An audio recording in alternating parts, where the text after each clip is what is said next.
Um,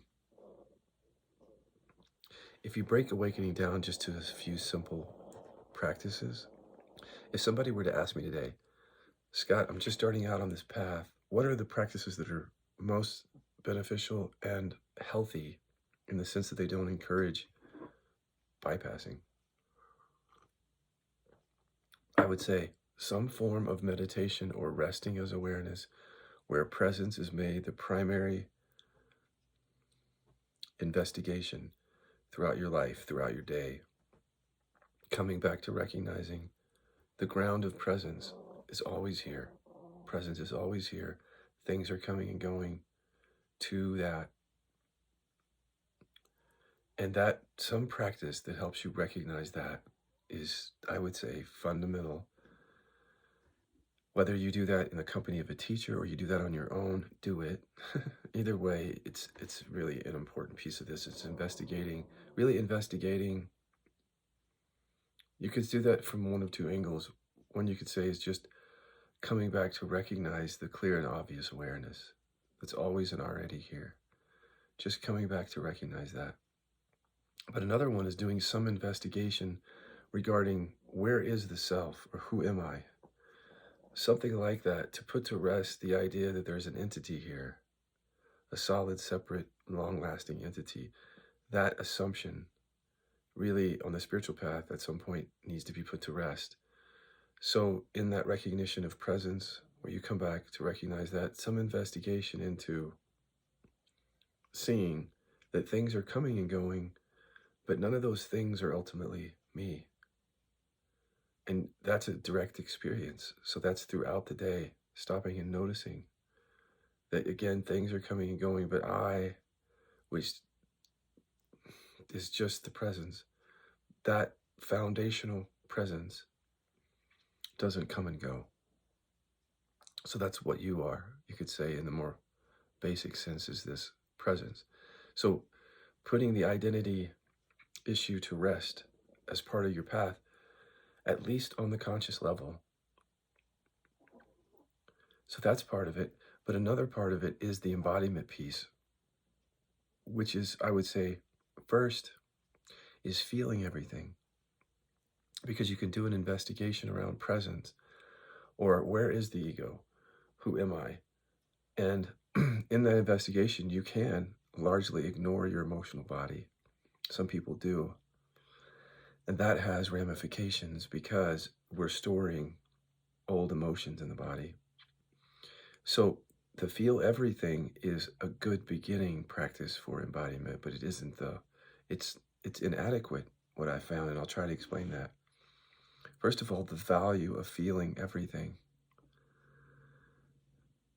So much of your suffering comes from just unmet emotion, either repressed, suppressed, resisted, unmet emotion. Like, for example, if you notice, like if you carry around a certain emotion over time, like you're angry or you're anxious or you're sad, that isn't just happening in your body. There are correlates in the mind. There are thoughts in the mind that many of which you can't see. They're unconscious. That's why the feeling stays around. It's not just that you're resisting that feeling. It's that there are correlates in the mind. There's programming there. So when someone tells that person who's experiencing that to feel everything, then they bring their awareness to a feeling that's there, but they don't see the correlates in the mind. So they might have the experience of feeling something and then nothing really transmutes because there's some stuckness there. See that? So you could say that, like, there's um, different layers of emotions. This may help you, even though it's a little bit conceptual. Some things are right on the surface. It's like just sad because something happened, and you can see and you're aware of why you're sad and you feel it. And somehow just meeting it, the feeling of it, and letting it just be as it is, the feeling is all that is needed. Because the feeling is right there on the surface, and the thoughts around it maybe aren't very unconscious, for example. There are times when I've gotten angry after doing anger repression work when I realize once it's all conscious, all I have to do is feel that. Before, when it was repressed, which I'll talk about in a second, you can't feel something that's repressed or that you've suppressed. But anger that is on the surface, after doing anger repression work, for example, it's all there. It's like I can feel it and I'm aware of my thoughts of being angry. And so just coming down and feeling it and allowing it is sometimes just the answer, just to let that be. Same with sadness or anything else that's not repressed, because it's like low hanging fruit in the emotional realm. It are the emotions that are right here that all that we have to do is turn, so to speak, awareness to them and let them be. And there's something about just the act of bringing awareness to a feeling that is yet unmet and then just letting it be in presence that helps it to just transmute into presence. That's for the low hanging fruit. Okay, so that's for the emotions that, again, that are right on the surface where there's not a lot of unconsciousness in the mind. So, again, it would be, I'm sure you've encountered this through the day. It's like you hear a story of something's going to come up. You have to do something at work and it makes you anxious. And you can feel the anxiety and you know why you're anxious. You can, maybe you haven't done enough meditation or awareness work where you're aware, you're mindful of the thoughts about the future that are making you anxious. And somehow you just turn to those thoughts and observe them a little bit and come down and feel just the raw energy of the anxiety and let it be. And it shifts because you've met it. Be that kind of experience. Okay. But there's actually, um, there are layers that are not that accessible emotion. I want to even talk about a rung that's right under that, which is carrying around an emotion and the thoughts that are connected to it are so unconscious that just sitting, coming and feeling it doesn't transmute anything because you're hooked into that. There's programming that you're hooked into that you can't see there. So there's where the mind-body connection in spiritual practice becomes more important for the emotions that are not like that low-hanging fruit. These, again, are the things that are more resisted, but perhaps not completely repressed. So this is just rough categorization of this stuff, very rough. But you know this experience. You know the experience of carrying around anxiety for a day or 2 days or more, or anger or sadness, and you can't get to the root of it. You, like, as much as you just rest there, there's something playing on you emotionally, and you can't see it. And so by just feeling it, it can be frustrating because by feeling it, nothing really happens. Now, then you're told, here's the problem.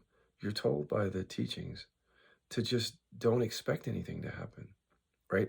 But here's what I'm saying. Even if you rest there without an expectation of anything happening, if that emotion is hooked into unconscious thoughts, that pointer is not very skillful still to say rest and let it be forever, because there is identification there. But the identification is not just the feeling that you're feeling, it's the thoughts. See, so by resting with this feeling, when there's hidden identification in the mind, and then telling people, just feel it, is not skillful in that way. See, because to really meet that, what you're doing is you're resting with a feeling. You're being told to rest with it as if it's going to be there forever, like complete acceptance of it. But quietly, it's hooked into your mind around certain stories or programs, but you can't see it.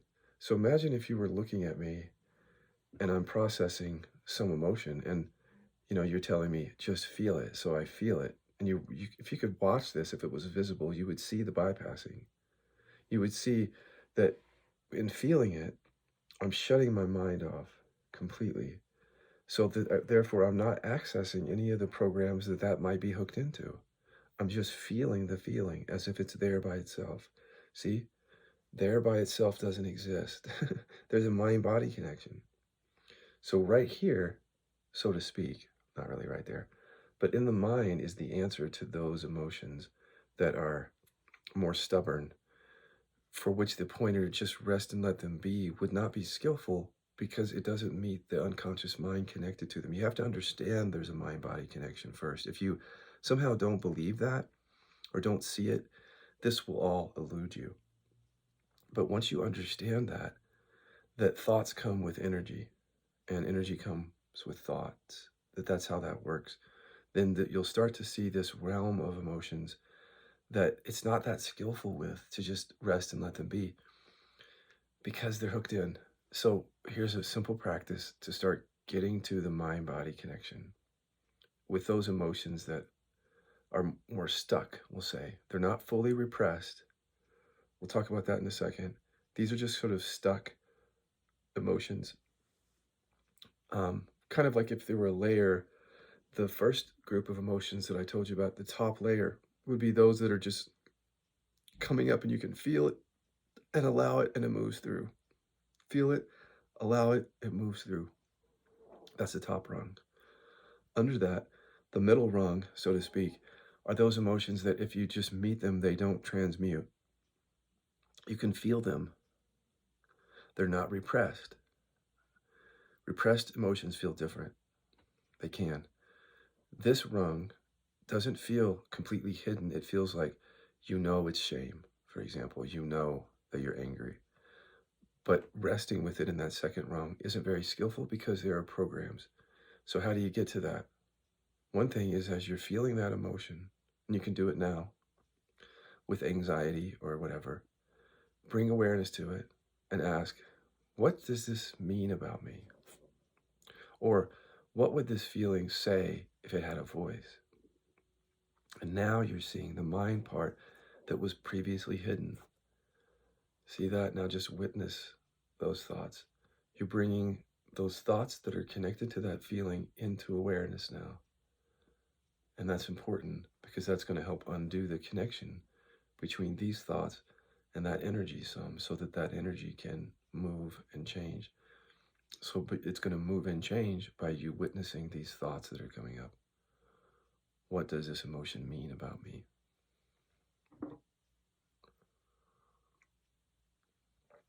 Just sit there with that for a moment and watch everything that comes up. You can even repeat that. What else does this mean about me? And just see and allow each thought one at a time.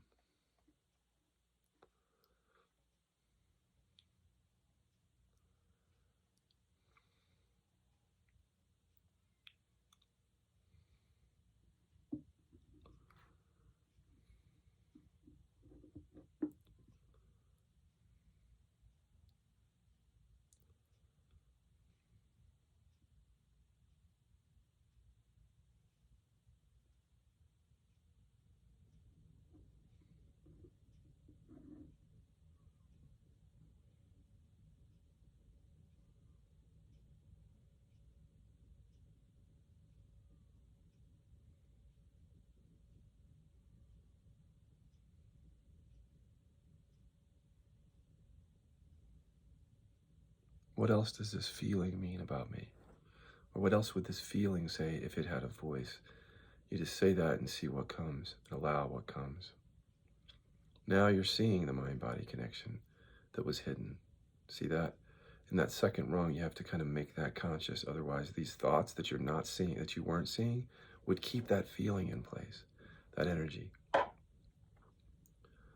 Now there should be some movement as you witness these thoughts, some movement of that energy. Might be slow and subtle, but the movement happens because you're now making conscious, again, these thoughts that were connected to it. That's why that energy is moving right now, if it is. If it's not moving much, that's evidence of repression, of deep suppression of emotion, which I'll talk about in a second. We'll get to that in a second. For now, just continue witnessing anything that arises in response to, what does this feeling mean, or what would it say about me?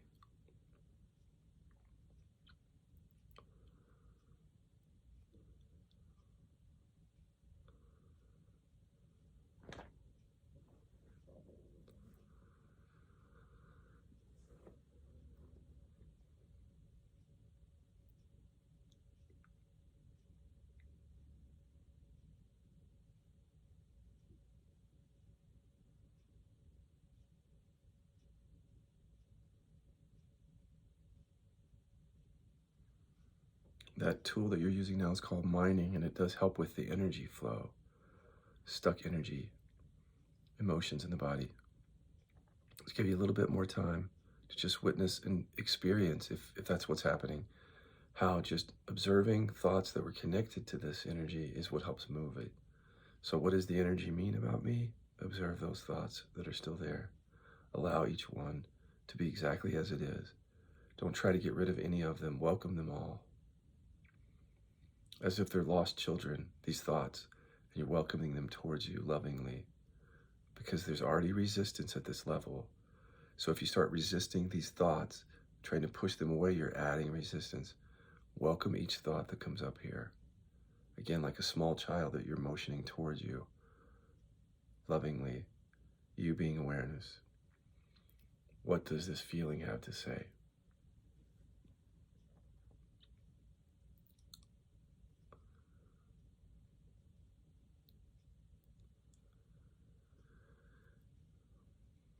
You can also work with this, as I've done before on video with you, is working in the context of relationships. So this second rung of emotions, again, we're not to the repressed ones yet. Some things are still second rung, like they're still, with just a little bit more skill, we can get at them. So I want you to pull up somebody or something that represents emotional upset for you recently, like someone who triggered you, or a conversation or interaction. See that person in awareness. And then ask, what emotion comes up for me as I see this person or thing? What emotion am I feeling?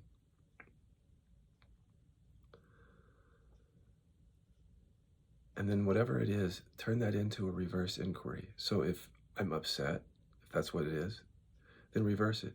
I'm not upset with her. And watch what comes up to object to that. There again is the mind. See, there's a mind-body connection with many of these emotions. So now you're seeing, you want to see the mind, not just feel the emotion that gets evoked, the upset. When you say, I'm not upset, there's the evoked energy, but now listen to the mind. No matter what it says, just slow each thought down and observe. Let it be as it is.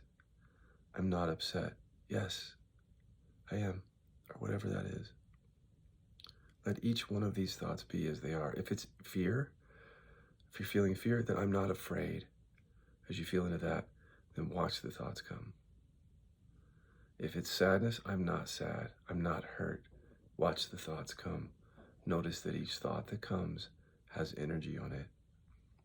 That's the mind-body connection.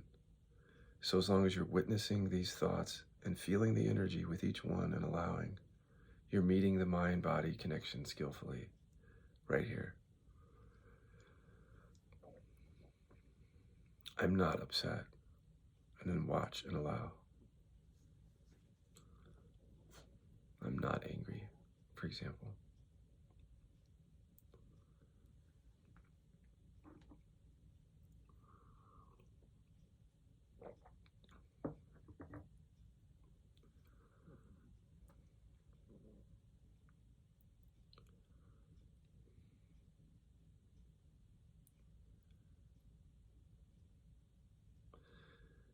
With inquiry like this, it's not about getting to the end of the series of things. It's more about resting with each arising and recognizing that each arising comes and goes within the awareness that's unchanged by that.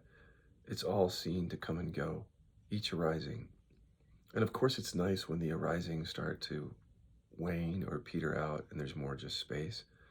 But there's the presence is there throughout each arising. Even as you're resting with the thought, the presence is there. That's the presence with it. Every thought like that, so that you're cultivating that recognition of presence even while you're witnessing during inquiry, letting each thing be. And then eventually the series of thoughts sort of peters out like ripples on a pond, leaving only the still pond or the presence. Just continue witnessing until the ripples of this inquiry transmute or turn back into presence.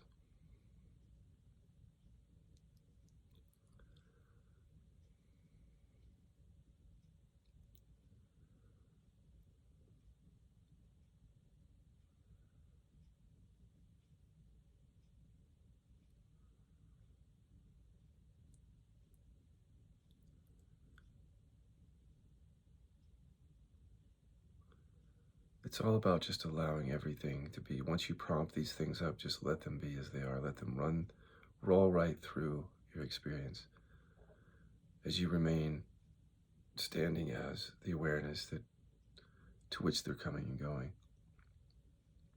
Now, do a little bit of tapping or watching your breath for a moment so you can kind of clear away what's there and just hear me on this next rung. This is where the bypassing, most of it is. It's in that second and third rung. Those who are aware of bypassing, a lot of them have caught on to the first rung. Like just when you feel something, if it's that low-hanging fruit, just feel it, allow it. Not everybody has become skillful enough to work with that second rung of emotions that's more unmet, more unconscious, and that requires some skill to prompt up like we did the mind. But now you have that tool. I've given you 2 of those here for that second rung. This third rung is where most of the bypassing happens in spirituality. Just listen to me for a second. It may not be obvious until you find this in your direct experience. Once you find it in your direct experience, it's unmistakable. But when you're listening to me talk, it might be conjecture for you because this is a deeply unconscious area. But essentially, there are emotions that are repressed or suppressed, which don't really come up to be met like that through just feeling or even the exercises we just did. There are emotions that are more deeply buried. They've been repressed or suppressed for a long time. These are not going to be met by those practices, well, especially the first rung of just feeling everything, because these emotions have, for many people, have concretized, hardened into what's called in the trauma research, frozen emotion. Frozen. So it doesn't feel like emotion. There may be a tinge of emotion with it, but this is like the tightness, the contraction, the chronic pain, the persistent tightness or constriction somewhere, even illness. This is where emotion becomes super elusive and how it's manifesting in our lives. And so the reason that this is the major bypass is because we are bypassing this early in life before we even know what bypassing is, because bypassing is just really avoidance. So remembering that what repression is, we learn it as children. It's not a conscious act. You have to remember this. You're not aware with repression of that energy within you. It's not even allowed to come into awareness. The example that I give is when I was being bullied by a bunch of kids ferociously over and over, it was not safe to get angry. That's what the conditioning said. So anger was not felt. It was there though. And that's the thing you have to remember. With challenging experiences when you're a kid, just because you don't remember having anger, or if you don't remember the fear or the hurt, that doesn't mean that it's not there. And that's a hard one for people to grasp, because once these emotions from childhood become frozen, they just become your hardened body. So by the time you're an adult in spiritual practice, you wouldn't even recognize that necessarily as an emotional issue. Again, because it's not coming in that form, as I've said many times. And then there's suppression, which is closely related to repression. So repression would be, it's not even going to come into awareness. Like when I was bullied, the anger was not safe. So I didn't even feel it. What I felt as a kid was sadness and hurt for being bullied and fear. But even that was largely suppressed because it was all scary. But the anger was terrifying, apparently. There was just simply no way that I was going to be angry or aggressive. But that energy was there, and that's the thing you have to remember. So, this is where all the bypassing is. Suppression is connected to repression. They're both connected to the bypassing. Suppression is where you're conscious of a feeling coming up. You're aware that there's a feeling there, but you do something consciously almost really to push it back down. The example that I give is when I was in law school, many, many years later, I took ecstasy. And like a day after I took it, all this sadness wanted to come up out of nowhere, out of years of pushing it down. And I was profusely crying in front of my friend. And they just wanted to go into a bar. And I remember saying to myself, stop crying, stop crying, stop crying. That's suppression. I'm aware that there's a feeling there, and I'm doing something to try to stuff it back down. That also played into unmet, hardened, frozen emotion in my body. That was part of the healing. The healing of my spine was not only repression of anger, repression of other emotions, but also suppression of certain emotions at certain times in my life. All of that suppression and repression hardened into what became spinal stenosis for me. For you, it's not necessarily going to be that. It could be your tight stomach, your stomach that remains contracted despite years of practice, for example, or your bad shoulder, or your chronic fatigue syndrome or cancer. But this stuff is really, really elusive. This is why I continue to talk about it. And if you watch all my videos, you're probably like, well, he's already said this a million times. And the reason that I keep saying it is because nobody else really is. Not that third rung. I mean, it's being talked about a little bit more now. I'm starting to hear other teachers talk about it. But the repression rung is deeply, deeply unconscious. And this is a lot of our bypassing. So there needs to be a lot of attention paid to it because of how unconscious we are around it. So here at this rung, again, just remember that feeling it and allowing it, probably not going to do much. Just feeling it because it's already hardened into what doesn't even feel like an emotion. It might be symptoms of a disease or, again, pain or contraction. So feeling it, here's where we're really, really unconscious. You remember when I said that if you were to be able to look at me and see that when I'm feeling an emotion, if it's stuck because there are thoughts connected to it in the mind, it's a pretty much an unskillful act. Remember how I was having you look at me like I'm down here with the feeling and I'm missing the fact. And then I took you into like bringing the mind up. Remember that?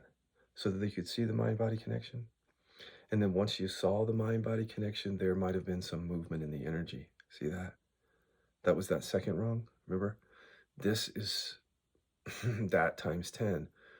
This stuff has hardened into our bodies, and the programming connected to it that pushes that emotion down is so deeply unconscious that it doesn't show itself. It doesn't show itself when we're just feeling something, allowing something. It's just very hidden. So it's not uncommon. In fact, it's very, very common with almost everybody that I work with, that if they've repressed sadness, for example, or grief, they're not aware that there's a mechanism in there that says, don't feel it. You can't show it. It's not safe. They might be aware that they think of it that way, but they're not directly aware of the mind. So if you can imagine watching somebody, this would be very unskillful, in my view.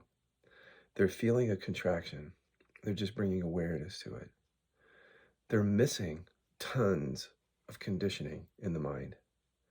And here's the insidious thing. That conditioning is totally quiet. So it's running unconsciously. It's contributing to that pain or contraction. But as you rest in the quietness, it's like you're reinforcing the unconsciousness of that. So it's actually very unskillful, in my view, in most cases, to just be resting with pain or contraction, despite what other teachings tell you. And they will tell you this, because I used to do this. I used to say this as a teacher, it being unskillful. I used to say, okay, if there's a contraction there, just rest and let it be.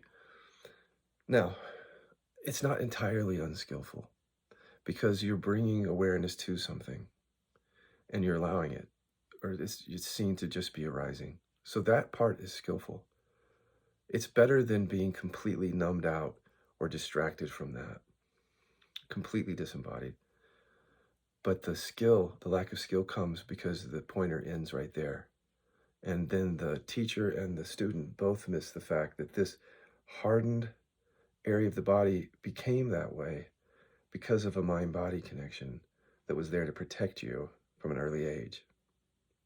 So if they don't help you unearth the mechanism in the mind that's keeping that down, repressing that, then you're going to have that contraction for a while.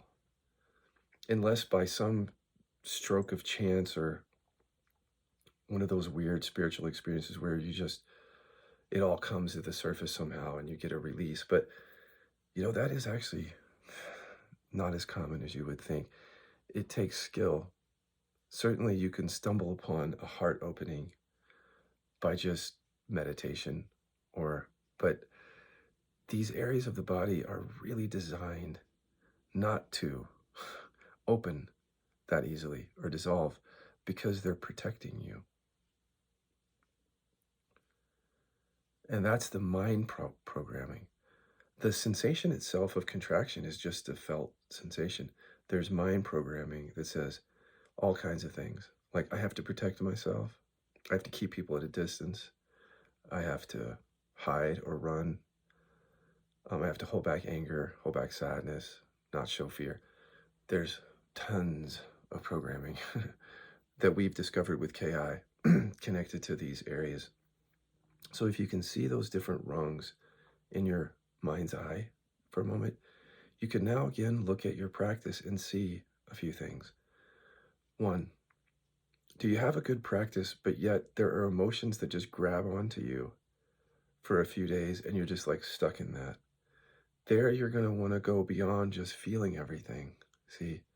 Because the reason that it's stuck is because there might be just missing skill there.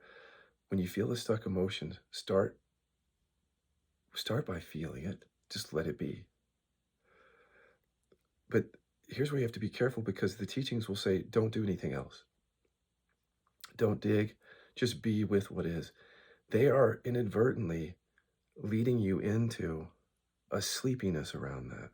So you have to say thanks, but no thanks to that pointer, and then start using skill to find out what the mind-body connection is around that stuck emotion. So throughout the day, whenever you feel a stuck emotion, just ask, what would this say if it had a voice? Just start bringing that into your life and really witness this hidden programming that keeps it stuck. And I think you're going to find that emotions start moving more. Like, they're going to come, but they're not going to get stuck as long, because you're going to be inquiring and they're going to be able to move.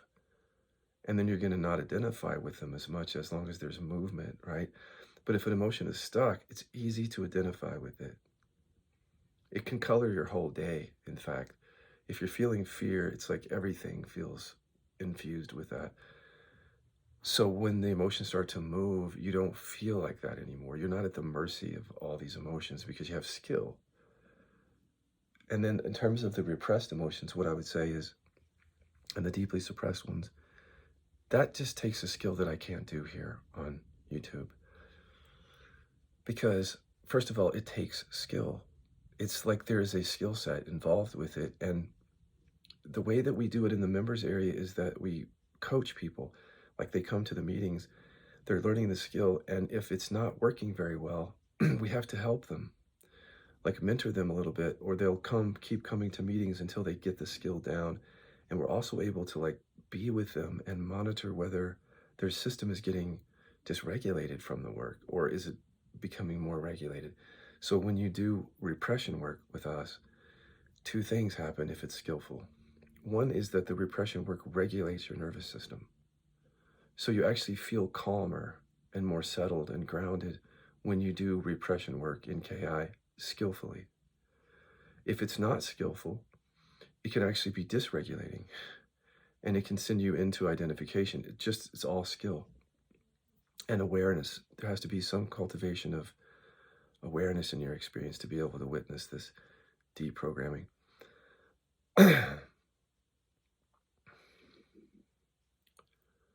But all these things can happen. So this this repression work, we've placed this behind a wall, the members area. We actually, all of KI is done in the Killaby members area, but the repression work is a special area there where we're really helping people with skill. And people keep emailing me again, please show me how to do this. I won't do that. And that's because you don't know what it is we're doing yet. If you knew what we were doing, you wouldn't even ask that. You wouldn't, because you would understand the implications of it. Like, we're pulling up emotions that have been held down for your whole life. These are things that you have done everything in your life to avoid feeling. All of your relationships are set up to avoid certain feelings. Your spiritual practice may be that you chose, maybe you chose those to avoid feeling certain things. So I can't do it willy-nilly over YouTube without a much more engaged relationship with you to help you meet the resistance, because it's going to come. You don't want to feel this stuff. This is, for me, has been the most liberating spiritual practice I've ever done, hands down, this emotional work. I can't even begin to tell you. It's changed everything. I mean, I healed serious spinal stenosis from it. So there's plenty of benefit, plenty, but there's also risk involved. And if you understood what we were doing, you would know that you're going to need support with this because, again, skill level has to be there. Capacity to regulate and be with what arises has to be there. And if it's not, if I did this with you on YouTube and you started doing it unskillfully, you could be put in a worse place. We've seen it. Trust me. So that particular rung takes skill that I will show you in the Killaby members area. And another good reason to have it there in the members area is I don't want to offend anyone, but that's what separates the adults from the children. Because if you're still in the business of bypassing and really just wanting to avoid, then you shouldn't even come to the members area. So by making a members area, it's only going to draw those who are very, very earnest around this, who take the time to invest their time and money and energy in learning these skills because they know that they've been avoiding and they're ready to face it. You can't, if you're not ready to face that, that's not a place for you.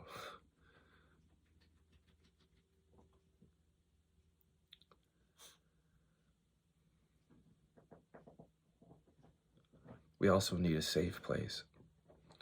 If you can understand what we're dealing with is very, very sensitive emotions and some trauma. People need a space where they feel safe to share about that. And that's what we're doing at the members area. So if you can understand that, you know then why we do that. And the invitation is there for you anytime you want it.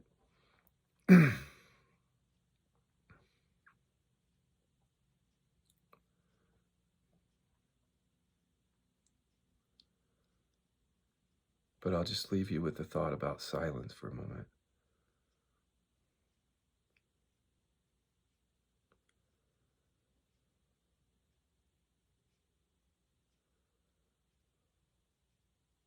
Or quietness, or stillness.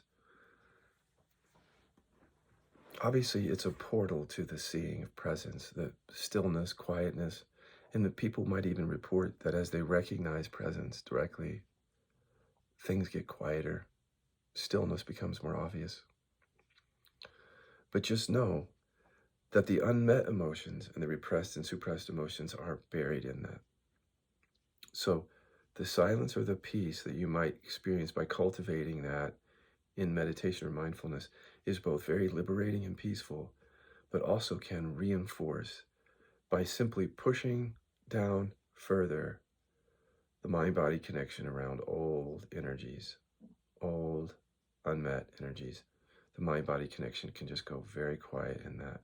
So then what you're left with, and if this is your experience, you're probably going to be interested in this work.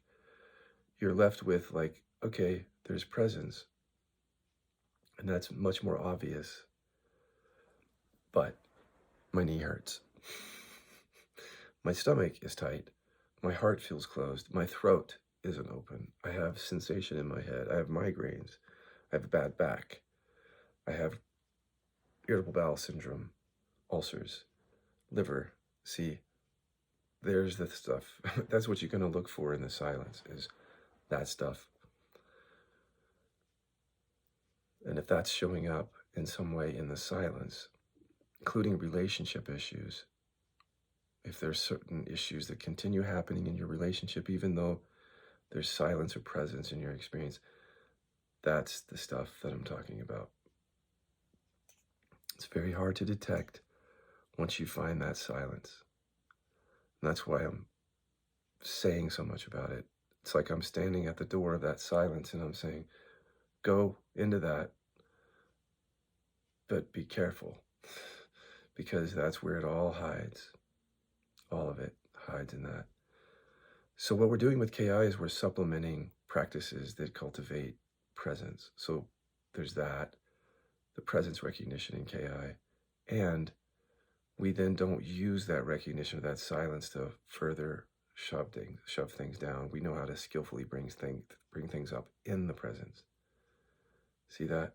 So that nothing is hiding in it. Things aren't hiding anymore. That's the embodiment. That's that's where the real juice is. I have to say, the really deep abiding didn't happen. The really deep abiding didn't happen until the repressions and the trauma were met. That's third rung. Deeply unconscious stuff. Hope this helps. Killaby members area. If you're interested, go to killaby.com. You'll see it right there. Join the members area as a box that shows up.